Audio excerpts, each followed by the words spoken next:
Okay, this will be your demonstration video for the Frank Stella bug project.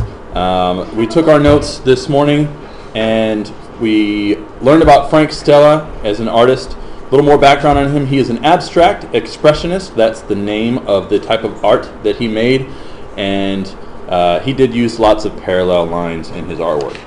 Okay, so what we're going to do is we're going to have our project paper, which you should already have. We're going to use a pen for today and a pencil. If all you do is pencil today, that's fine, but eventually you need to go over your lines with a pen.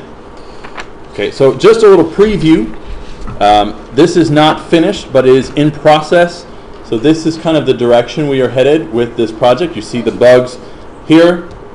Count them. There are 1, 2, 3, 4, 5. And we see the radiating parallel lines from each bug, and we even see that some of the lines are being colored in, as we see over here, so that you have this nice kind of zebra, or however you want to term this, but this is a nice effect, this repeating lines that every other one is colored in. Okay, so this is one example. Here is an alternative example.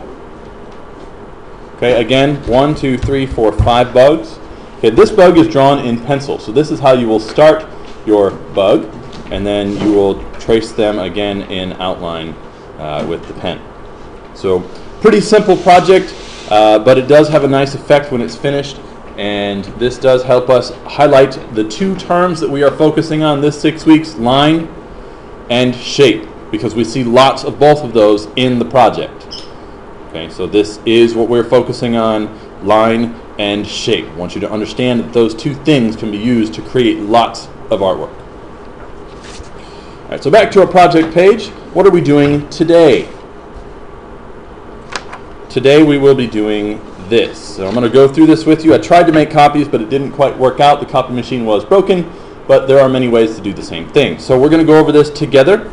It says insects in line. Number 1. Using lines, create shapes to design 5 imaginary bugs. Be sure to vary width of lines and shapes of wings, bodies, legs, and heads. Pretty simple. 2.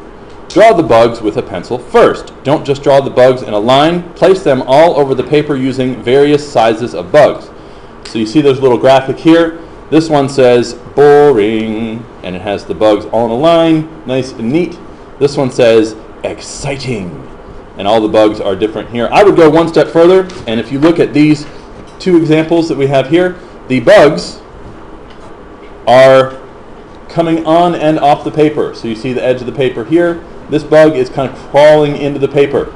This one is completely contained within the frame of the paper, but this bug, this larger bug, has the same thing happening, where it is coming from the edge into the paper. So I want to see some bugs completely contained within, but I would like to see some bugs coming on and halfway maybe off the paper. We call that in art breaking the picture plane. Okay, so I want you to break that plane, create that illusion of there is more to this artwork than what you see on the paper. You just can't see it because all I have to work is this tiny piece of paper, and I am a much bigger artist and I need space. So you are going to make this thing come off of the paper. So I would like you to do that with at least 3 bugs. 3 bugs on and off the paper, and then 2 of your bugs can be completely contained within. Okay? So the rest is pretty easy. We see some examples, some bugs. It says outline with a black pen. Make sure you use different line designs to fill in the blank spaces of the insect bodies, and we see a little graphic here. We did this with the Layla Ali project. We did the designs inside, so it's very similar whenever you're filling in the body. Make the wings look see-through. Fill the wings with the design when part of the insect's body should show from underneath. So basically the wings are just lines. So you do one outline and then you do lines inside, and that makes the wing look see-through. So we'll do the wings very last over top of all the designs. And then it says fill your whole paper with insect drawings. I'm asking you to do 5 insects, 5 total. So 3 need to break the picture plane. 2 can be completely contained within the paper. Okay, so let's go ahead and get started. If you want to work with me now, that's a good thing to do. If you want to wait until I'm finished, you may do that as well. Okay, so looking at this, I'm going to use this bug as my example here. So I'm just going to slide this over, and I see that he has 3 body segments. 1, 2, 3. We learned this in science. This has 6 legs, so I know that it is a certain type of 6-legged bug. I see the eyes, the antenna, maybe some little jaws there.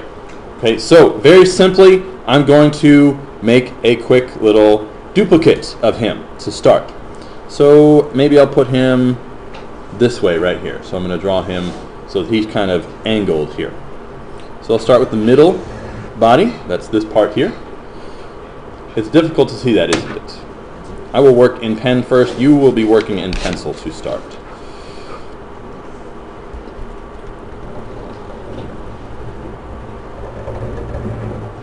Better. Okay. So there is the body. Let me do the head here.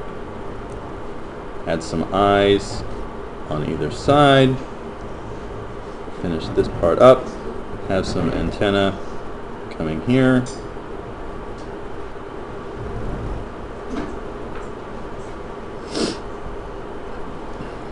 Let's see, I'll do the last segment, I believe, is called the thorax. So we'll do that. And then let's do some legs. 1, 2, 3. 1, 2, 3. And this guy has little dots here. And then the last leg segments kind of extend off of that.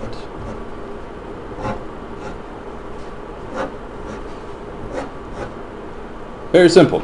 So then my next step would be to fill in designs in here, and the wings would go last over top. So to fill in designs, I see lots of curved lines here, so I can break this part up. And again, I'm working very quickly, so it's not quite as neat as yours will be, but you will kind of get the idea. So I'm going to use some shapes and maybe some different types of line between those shapes.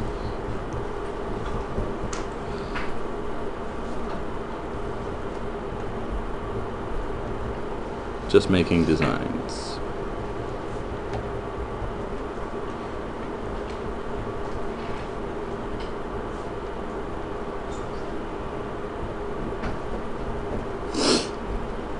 Okay, let's see. Got some swirls here. Those are interesting. Okay, this one just has a wiggly line kind of coming through it like this. Do another one next to it. Okay, this design has crisscrossing.